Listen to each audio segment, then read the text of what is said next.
Well, hello, hello. Thank you so much for being here on this first live stream. And today the goal is to review some of the questions that you have left in the community tab. So thank you so much for participating and leaving your questions. So we're going to go ahead and start, so we don't waste any time. And today we're going to, as I said, review the questions that I received from the community. So let's do it. All right. So the first question that we received was from Joanna. And Joanna says, what systems do you use? What steps do you take to avoid mistakes like dates? How do you know if you're doing enough as a TC? So thank you so much, Joanna, for participating. I believe that you were the first one to leave the question, so thank you so much. And you ask a couple of things within the same post. So let's break it down. So the first question that you ask is, what systems do you use? And what I really, my life depends on that is OTC, or at least I call it OTC, is a task management system. The name is Open to Close. And to me, as I said, it is almost impossible not to have some type of system. And a system can be like a software, or it could be an spreadsheet, right? I mean, like, regardless, it's still a system that you have in place in order to help you to avoid mistakes, to remember things, and to keep yourself organized. So I love Open to Close because, it really helps me, as I said, to keep myself organized. They are fully customizable. They have a lot of automations available. So, I'm a huge fan. I believe that they are one of the best in the market. Now, what steps do I take to avoid mistakes like dates? Well, that really is, a question that has a lot to do with the, task management system. I can't trust my memory. Honestly, especially if you handle volume, if you handle a lot of transactions at the same time, it's going to be almost impossible for you to remember everything. And the reality is that you cannot do that to your clients. You need to make sure that you're always in control, and that you are super organized, and that you, again, keep some sort of system in place. Because again, we are human, we cannot remember, everything. And, I'm sure that you guys know that dates are one of the most important things that as TCs have to be taken care of. The real estate agents and everyone, the buyers, the sellers, they trust us to, make sure that we remind everyone of the due dates. We are the gatekeepers, okay? So again, those things are absolutely important. And the steps that I take are, well, first of all, when I open a file, meaning when I receive a new contract, I start processing that contract. I take, my time to make sure that I understand every single thing that is being agreed upon in the contract. I make sure that I extract all the due dates that are necessary, for me to include in my task management system. And when I do that, I try to avoid any type of distractions. I don't want to be, checking emails or, paying attention to any type of notifications. When I open a file, is like a very type of focus, work that I do. Why? Because if I make a mistake, then, the dates that I have in the system are going to be wrong. The reminders that I send are going to be also wrong. So that is a very, very important step. Opening the file, making sure that everything is set up correctly. And Open to Close, in this case, it's going to help me out a lot. Why? Because not only is going to remind me, because it's a task management system, so I'm going to have templates for different tasks that I have to complete, including, reminders for dates, but also it's going to help me calculate the dates. So for example, if in the contract says that the inspection period is 15 days, then, the task management system have also templates for dates. So you can, set up the system in a way that the system is going to help you calculate the dates. So you don't have to count one by one with your fingers, so you don't have to go to the calendar and start counting. That is a recipe for disaster because we're human, we make mistakes. But if you set up the system correctly, you can tell the system that inspection is, let's say, 15 days, 14 days, 10 days, whatever, after the execution date of the contract. So the system will calculate it automatically. And you could also set up the system where the system is going to, for example, skip the weekends or the holidays. So it is a great help. Now, those are not the only steps that I take. Also, Open to Close have a way for you to include every single due date that you have in the system directly to your calendar. And that definitely helps a lot because I do check my calendar first thing in the morning every day that I start working. I check my calendar and I'm going to take a look at all the due dates that I have for the files. And not just that. Another step that I take, which is absolutely important, is when I open the file, I go ahead and I set up reminders. And not reminders just for me. Obviously, I do have tasks that are going to remind me that I have to do something with a specific due date that is approaching, for example. But I also set up reminders, email reminders for different parties. For example, let's say talking about the inspection. Let's say that I have, an inspection per contract of 10 days. So I'm going to set up 3 different email reminders that I'm going to be sent out automatically because I'm going to schedule them with a specific template. The system also is going to allow me to create roles. So it makes it super, super easy and convenient. But the idea is to send an email reminder, for example, to the buyer and the buyer's agent, letting them know that the first email going to say that the inspection period ends in 7 days. They will receive a second one if they haven't finished, with the inspection and negotiations.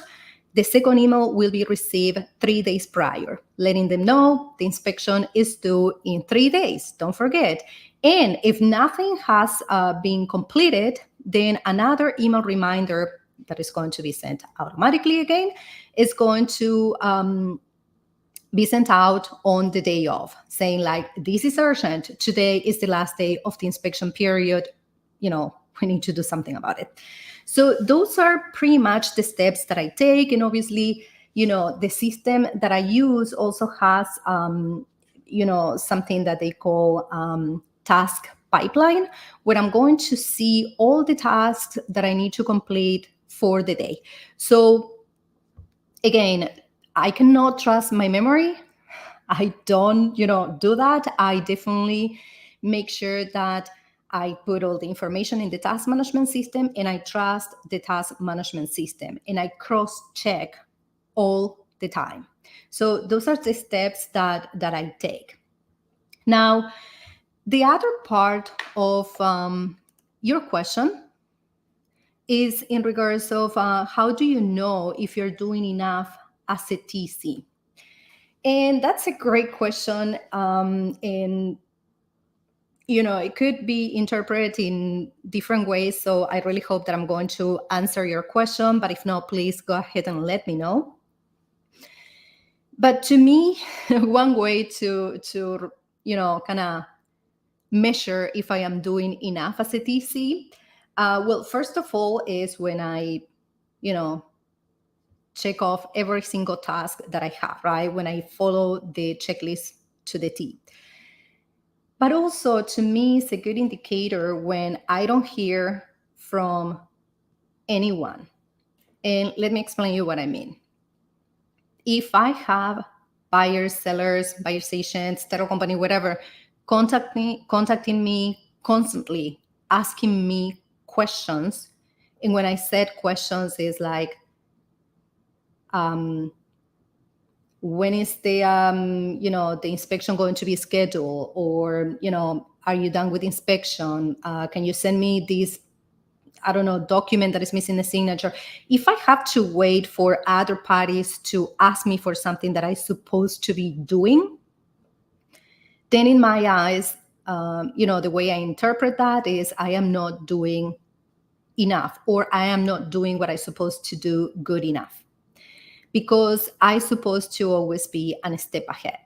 Now, obviously, you always going to have anxious, people that are part of the transaction, and no matter how good you are doing your job, they're always going to be asking you, every minute of the day, what is going on, what do they need to do, what is missing, when is the closing. I'm not talking about that, but there is a difference between being proactive and being reactive. If I have to wait for someone to ask me to do something in order to, take care of that activity, of that task, then I am not doing my job in my eyes, right? That is the way that I kind of, measure if I am doing enough or not as a DC.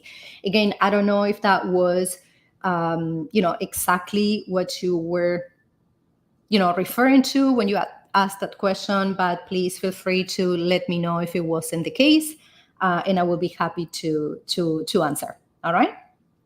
So thank you so much, Joanna, for submitting your question. Again, I hope that I answer, your question. But if not, again, we are here. Send us another message. All right. So let's go to the next question. This is from Trisha, and it says, "Hi, Cecilia. I have a bunch of questions for you. How do you market your services? I am struggling with getting in front of my target audience, the real estate agents, attracting clients, and getting them under contract." All right, Trisha, this is a very, very common question. So I am so glad that you included that here for this live stream. And so let's unpack all that. Normally, it's a couple of things here to discuss. Well, first of all, if you are an independent transaction coordinator, clearly you have to take care of finding your own clients, right? Bringing business in that is in the form of new contracts that come from real estate agents. So definitely, you're absolutely right. Your target audience is the real estate, are the real estate agents. Now, you said that you were struggling in getting in front of them. Now, I'm not sure what are obviously, the tactics that you use, or what are the, strategies that you have in place. However, I'm going to recommend that you hang out wherever the real estate agents, hang out too. And something that it works, or it worked, very well for me in the past, because remember, if you are an established business that you already have business, and you have your pipeline always full, then maybe the tactics that you use are different from someone that is just starting with the TC business. In my case, I do have a lot of referrals, meaning that I do have clients that are very happy with the services that I provide. So what they do is that they recommend me to their friends, either other realtors or other investors. So it is, sometimes easier, when you get to that point in your business, because definitely you have to, your marketing efforts are not going to be, that that intense. Okay, you still have to market your business even though you're booked. Okay, that's another tip. But I understand that if you are new to the business, the word of mouth type of thing is not probably working yet for you. The other thing that works really well, in my opinion, is the networking events.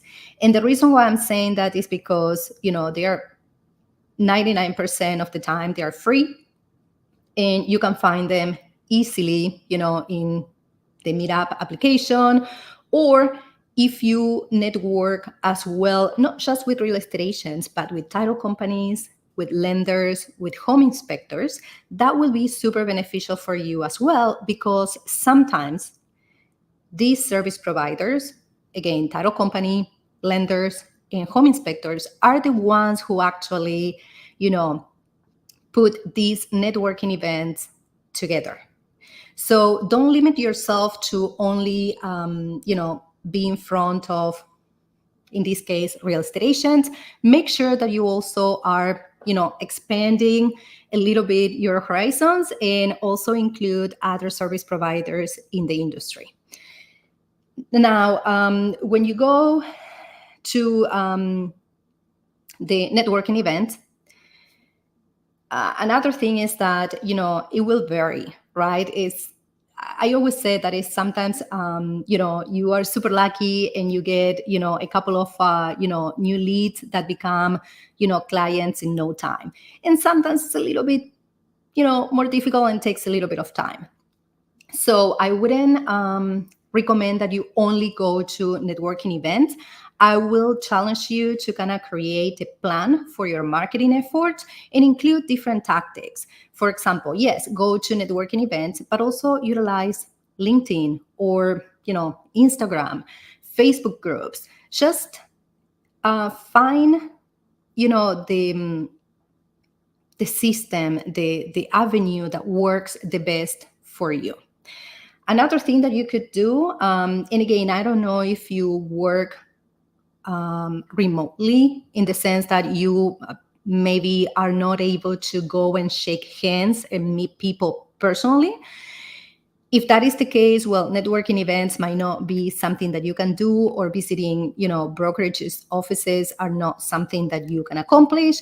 And then, my recommendation is to definitely utilize LinkedIn and Facebook and Instagram as your main point of, contact when reaching out to real estate agents.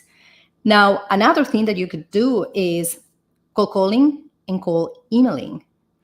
Honestly, realtors are super easy to find, right? You can just, go to Zillow and find a bunch of people in there. You can just Google them. So yeah, those are the options. And obviously, you can be more creative and, start offering different things in order to attract more clients. But if you would like to, send another message and probably letting us know what type of tactics you are using, maybe we can, reply to your question in a more, in a deeper way. Okay. More personalized. Okay. All right. So Daniel Gomez just sent us a question. It said, "Hi, Cecilia. Are we allowed to ask questions here, or are we supposed to submit questions prior?" Daniel, you're more than welcome to ask me, any questions that you have. Please leave them in the comments.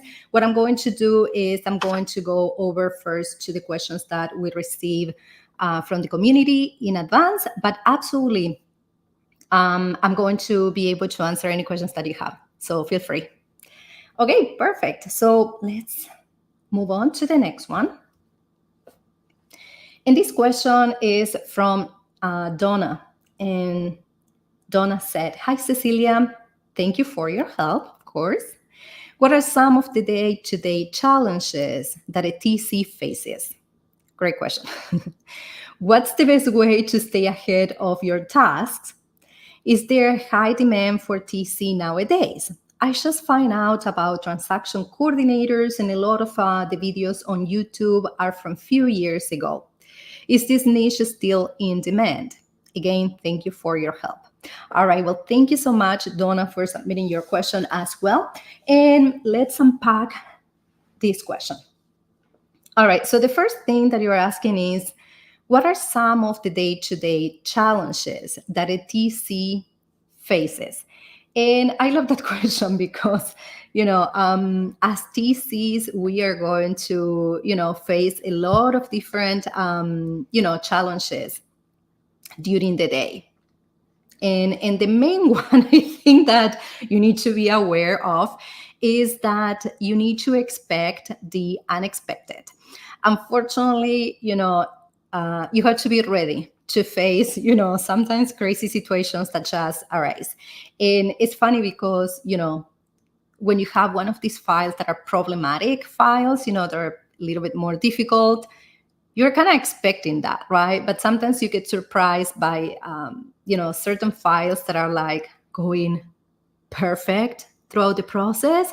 And last minute before closing, something explode. Something is like, oh my gosh, nobody saw that coming. So it's always something unexpected. And, the way I see that is we just have to, solve problems.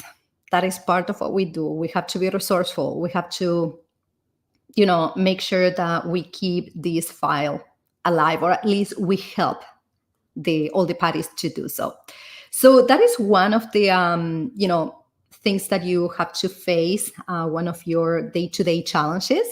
I will say that the other one, which unfortunately could be common, is the lack of communication.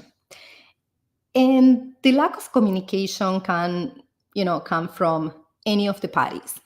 Okay, sometimes it is that the agent on the other side is not communicating with you. Sometimes it is that the client's client, meaning the buyers or the sellers, are sometimes super busy or whatever. They are not either reading emails or texts or not answering your phone calls, and that could potentially bring issues, right? Communication is super key. So when that happens, obviously, normally you start seeing trends at the very beginning. And when that is the case, then you have to be a little bit more on top of the situation. You have to, make sure that you are proactive, again, as we were talking in the previous question. And I will say that the third challenge that you face, unfortunately, pretty often is delays in general. And delays are, again, super challenging because they could potentially kill a transaction. And when there are delays, most likely you have to start renegotiating. And when I said you, I mean, it's not us, we don't negotiate, but it's the agent. And that, again, it can be a big challenge. Sometimes you are expecting the lender to give you the appraisal results tomorrow, right? Because it's the due date. And it is today almost 2 p.m. and you don't even have an appointment for the appraiser to go get the appraisal done. So clearly you're not going to get the appointment, the appraisal done, and the results in 24 hours. So when that happens, you again have to be proactive and know that that is an issue, and you have to try to start communicating with all the parties and start finding solutions before things get totally out of control or before it is too late. That way you can start working on getting extensions along with your agent, of course. So those are again the issues that sometimes you could find in the day-to-day. Now, what's the best way to stay ahead of your tasks? Great question. It is really very related with what I was talking about earlier in regards of utilizing a system, right? And again, as I mentioned before, a system can be either a Word document where you just list everything that you have to do.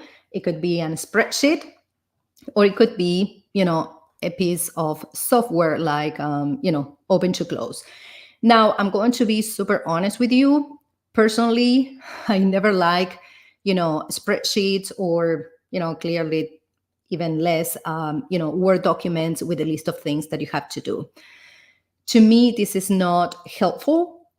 Um, and if you ask me, there is no reason why you shouldn't be using something like open to close.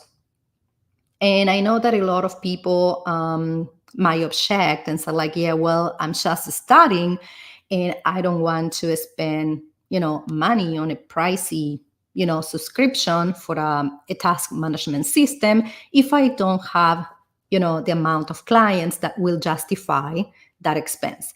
And I think that this is super, super smart on your part. However, this particular software, Open to Close, actually offers you a free trial that is not an amount of days. You know that normally you get with subscriptions 15-day free trial, and then you start getting charged automatically, or 30 days free trial. In this case, they are not giving you a trial based on time. They are giving you something super cool, which is a trial based on number of transactions. So you have 15 transactions before you start getting charged. So if you completed already 15 transactions, by then chances are that you can afford to have a task management system. And it's great because, when you're not that busy, when you just start and when you only have a handful of transactions to take care of at the same time, then it's the perfect time for you to start setting up your task management system, to create all the templates and to understand as you are using it what works for you and what needs to be improved. So I am a huge fan of using a task management system versus any other systems that you could use for checklist. So I guess that is the way that I stay ahead of my tasks. I use my task management system. I check my calendar very first time in the morning, as I mentioned before, because I'm going to check all the due dates that I have for the day. And not just that, Open to Close has like a tab that they call Task Pipeline, and basically it is dividing in columns. So you have today, tomorrow, next day, and the following day, and so on, right? You have as many days as you can see. And the system is going to put the tasks under each column, right? So you're going to see on today the task that you absolutely have to complete today based on the due dates, based on the dates that you already enter on the task management system. So it's super easy because, again, at the very beginning, I check my calendar and then I go to the task management system and I see everything that needs to be completed today. If there is a delay for whatever reason and I cannot complete the task, I grab it from that column and I put it to whatever specific date I know that is going to be done. So that is the way that I am able to keep everything under control and super organized. So as I was mentioning before, I don't trust my memory. I don't, write things down in a piece of paper. I don't have a bunch of sticky notes. I just create tasks. And sometimes if I have to remember something that I need to do, if it's not included in the checklist, in the template that I already have for, every type of transaction, I can always create a new task. And if it's something that I am super afraid that I'm going to forget because it's something outside of the norm that I need to do, I can create a task. And also I can schedule an email reminder to be sent to myself, in the case that, I'm afraid that I'm going to forget. So there are a lot of different ways that you could potentially, utilize the task management system in order to assist you with the day-to-day tasks. So the next part of the question says, is there a high demand for TCs nowadays? I just find out about transaction coordinators, and a lot of the videos on YouTube are from a few years ago. Is this niche still in demand? And I think that is a great question. Absolutely good, because I kind of noticed the same thing. There is not a lot of, you know, YouTube channels that touch basis on the TC niche. So, what I'm going to tell you is that I do not have, I do have an opinion, right? Which I'm going to tell you right in a second, but I cannot back up my opinion with statistics, okay? So I cannot tell you, okay, we have X amount of TCs in the country, and I cannot do that because I don't have the numbers, okay? But I'm going to tell you my personal opinion on the subject. And first of all, what is a fact is that we have a crazy amount of real estate agents in this country, okay? Crazy amount. And you might say, yeah, but a lot of them are not successful. And I totally agree. But a lot of them compensate for all of the others that are not successful because there are a lot of high producers. Now, the high producers, they know that in order for them to close volume, meaning that produce a lot of transactions a month, they have to have help. Because if they're going to produce volume, they cannot just do it on their own. And another thing that is super important to understand is that real estate agents are great at sales. They're amazing at selling, at lead generating, at closing the deals. But their expertise is not in the admin side of the business. So the reality is that based on personality, the real estate agents are not going, if they are high producers, and even though they could do the TC work, I'm not saying they cannot, that will take a lot of their time and effort in something that is not going to bring them more business. Their main goal is to keep their pipeline, their sales pipeline, all the time full. And they know that that is the best use of their time. So they're naturally going to delegate that to someone that will be happy to take care of the TC tasks, which is us, the TCs, right? So with that being said, I definitely think that this is a huge industry, and I think that I know a lot of different people that thrive, real estate agents and TCs alike. Okay, so I don't think that this niche is, dying at all, at all. Now, as I mentioned before, I do not have, statistics to back up, my claim. But I hope that at least give you a little bit of information so you can, make a decision. It seems like you might be on the fence to probably, start your TC business. And I can tell you that, I know a lot of people that are super, super successful as TCs. So I hope that, that help you and encourage you to, make the decision and join us as TCs. Perfect. So that is the question from Donna. And thank you so much, Donna, for submitting your question. That's great. Okay. So before we go to the next question, I just wanted to answer Daniel's question. Daniel just leave a question in the chat. So Daniel said, thank you. It is necessary to get your realtor's license in addition to a TC certification. I am in California and I keep reading about how many disclosures there are in this state compared to others. Yes. All right, Daniel. So a couple of things that I have to, make sure that I don't cross the line. Okay. So I cannot give you any type of advice. Okay. And let me explain you what I mean, and then I'm going to answer your question. I do not personally operate in the state of California.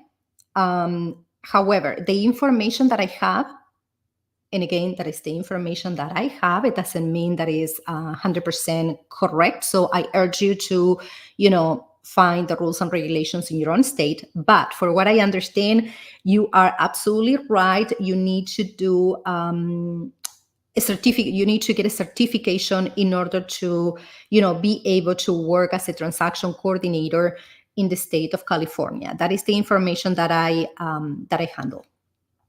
Now, I don't believe that you need a realtor's license in addition to the certification, though. And I might be wrong, again, because I'm not servicing the state of California. So, I urge you again to get, further information from your state. But I am almost 90% sure that, I know TCs in the state of California that they are not realtors. So I'm almost 99% sure that you don't need a realtor's license in order to do TC work. Now, another thing that you mentioned is I keep reading about how many disclosures there are in the state compared to others. And that is also something that I am, aware based on, the information I hear from other TCs that yes, the state of California, is a little bit more challenging, if you will, in comparison with others, because there are a ton of documentation that you have to, include with every transaction. So yes, you are absolutely right. All right, perfect. So Daniel, let us know if I answer your question, or if you have, any follow-up questions that I can answer. Okay, and thank you so much for participating. All right. So now let's move on to the next question that was submitted by Donava. And I am sorry if I said your name incorrectly. I hope I did say it right. So it says, hello, is there an affordable course available somewhere? I am not a licensed agent yet, and the 300 plus price tag on some is a bit much at this time in my financial life.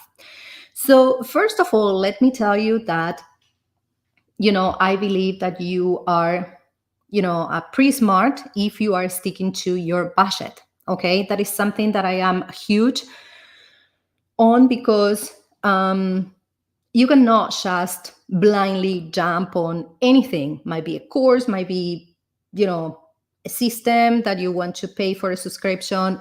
If you are not able financially to do it at this time, doesn't mean that you won't do it in the future, right? But I think that is very smart of you to understand, what is your budget. So with that being said, for the most part, all the, courses that I've seen in the market are kind of around the, price that you mentioned, around $300 and even more. So, which I believe that it makes sense, because, if you think about it, you could potentially get all this training, all this information, and cover the cost of the course with one transaction. However, as I said before, I am totally, respect the fact that you are responsible with your finances. And even though I don't know if there are other courses that are like less than that, but research. The fact that I don't know, it doesn't mean it doesn't exist. So go ahead and do your research, keep looking, and I'm sure that you will be able to find something. And if not, the next option will be either, stick with, YouTube. You have a lot of different, tutorials and, little trainings that you can take on YouTube. In this channel, alone, you will find a lot of information about transaction coordination and listing coordination. So take advantage of that. And it might take you a little bit longer because clearly you're not going to have someone that is going to guide you through the process, that is going to be very, I don't know, structured. However, you're still going to be able to get a lot of information out of that. And the other option, you might need to be a little bit more creative, and maybe, you can find someone that is willing to teach you, to be a mentor, like another TC that is already doing business. And sometimes, these TCs might be able to, provide with training in exchange of, you performing some tasks for them. So that might be, another option. And something that I recommend to anyone trying to become a TC is to get their hands into the contracts for the particular state that you are trying to, service. Like, for example, like Daniel. Daniel is, I guess, trying to service the state of California. So I will definitely recommend Daniel or any other person that is trying to do business in California as the first step to get really familiar with all the contracts and disclosures. Okay, because that is going to, that's going to be huge. That is going to give you so much knowledge about, the documents. Because remember, as a TC, you're going to live in your contracts, in your disclosures, in your addendums. You need to be very, very knowledgeable about that. So, that is going to also give you, again, a lot of understanding. And, it's a lot of reading, but no matter if you pay for a course or not, you always have to, read the contracts. There is no way around. So I hope that helped, and good luck. All right, so let's, I think that we have one more here. Yes. And that is from Jenny. And it says, I am trying to transition out of hourly to independent TC. How hard it is to run your own TC business? How do you charge? Okay, so I think that's an amazing question. And many of you know that normally in this industry, you either are an in-house TC, meaning that you are an employee of either a brokerage, an employee of a realtor, or of a sales team, right? A team of realtors. And you could also, the other option will be to be an independent TC. So the main difference is that when you are an employee, you get paid for the work that you do regardless. Like, for example, let's say that you are hourly. I think that Jenny might be, because she said out of hourly. So if you're hourly, your employer is going to hire, let's say, for a full time. Let's assume that is 40 hours a week. So they're going to pay you regardless, right? If they have a slow month, they're still going to pay you the 40 hours for the most part. If they have a super busy month, they're also going to pay you for the 40 hours. Now, when you transition to be independent TC, then unfortunately, now it's your responsibility to bring business, to your TC business. So the reality is that if you are not bringing clients, you're not going to get paid. So it depends on you. So that is one of the harder, parts of being independent, right? Because now everything depends on you. Now, it's not the only, mindset that you need to shift, right? The other thing is that running a business, it can be hard. I'm not going to sugarcoat it to you. I'm not going to lie. It can be hard. To me, it's fun. I love it. I love running the business. But you need to understand that it's not just TC that you're going to do when you transition to independent, okay? You are going to have to run the business, and that includes doing marketing, bringing, doing marketing, doing sales, which are two different things, and also taking care of the finances of the business, Okay, you will have to be responsible for having a budget, to making a plan, so and if you grow and hire people, you're going to have to manage people as well. So all these aspects of the business are something that right now probably your employer takes care of. That you just show up, you do the TC work, and you go home. You don't have to worry about other things. And again, those are just assumptions, and I'm talking in general, right? But for the most part, that is, the case when you are an employee. Now, when you are, your own business, you are all of these things, So answering your question, it could be hard. It could be also super fun and incredibly rewarding. So I totally encourage people to think about it. Not everyone is, willing to do that, but I'm thinking that you already make the decision. So I am sure that if you already are in the process, it's because, you are up to the challenge. So great for you, and best of luck. And let me know if you have any other questions about that. Oh, and one more. You said, how do you charge? Not how much, but how do you charge? Okay, so the way that I charge is normally 99% of the time is at the closing table through a DA, a disbursement authorization. And what it means is that when you work for a particular realtor, let's say, normally you're going to do compliance for them. You're going to upload all the documents to whatever compliance system that brokerage is using. And normally, for most of the brokerages, they have a system in place where after the file is approved, they are going to provide with a disbursement authorization, which is an authorization that you are going to present to the title company so the agent can be paid at closing. Because remember, the commissions belong to the brokers, not to the agent. Okay, the brokers get the commission and split it with the agent. So in order for the agent to get their commission at closing, the broker needs to give an authorization to the title company so they can disperse directly to the agent. Now, in the cases that the brokerages offer DAs, not all of them do.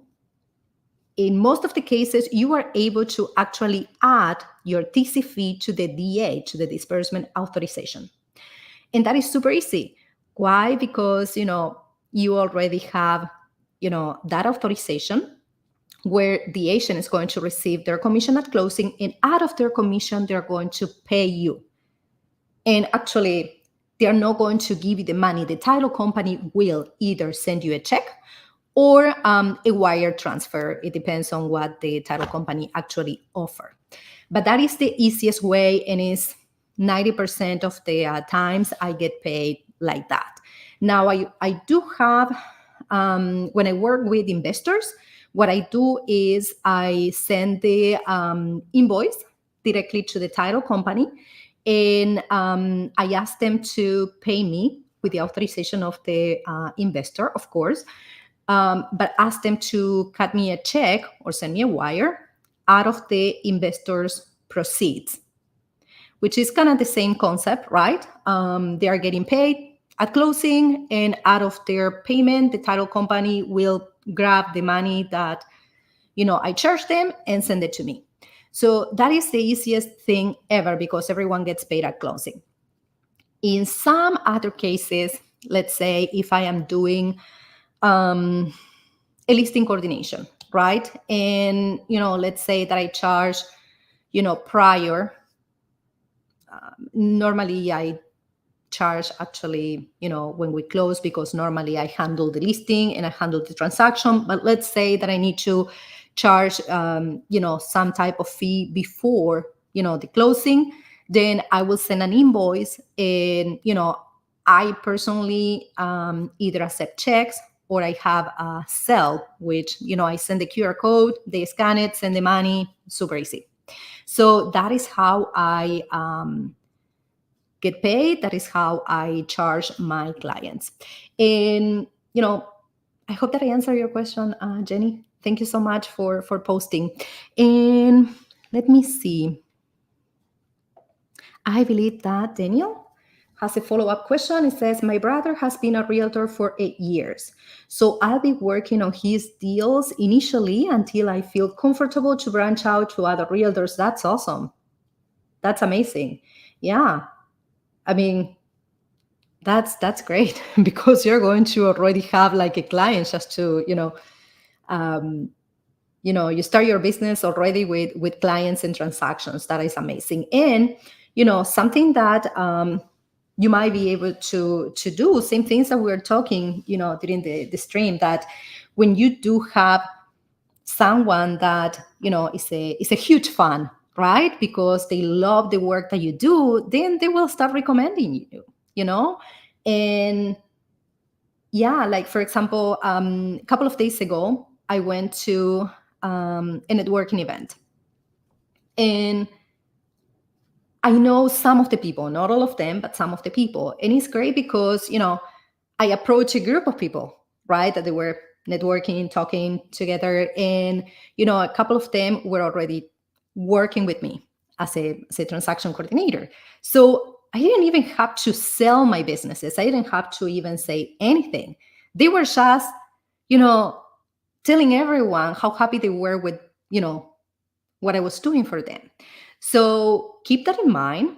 In your case, if your brother is a realtor, I'm sure that if your brother is going to networking events, I'm sure that, you guys can go together and he can, help you with some introductions and things like that. So that's awesome. That's awesome. Great. All right, Daniel, let me know if you have any other questions. Okay. And thank you again for participating. That's awesome. All right.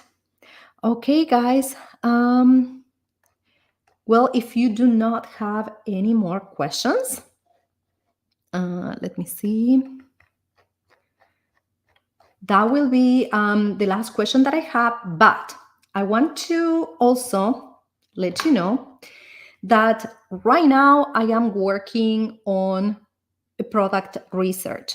And I am looking for aspiring TCs. I am looking for someone who would like to become a TC and who would like to launch a profitable TC business.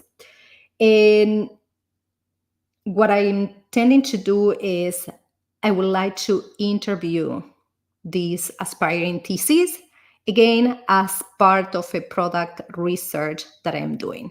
If you are interested in participating, please scan the QR code, and it's going to take you to a form where you can just put your name and your email address so we can connect and schedule a 15-minute Zoom call. It's super fast. And yeah, if you would like to participate, I would love it. So let me know.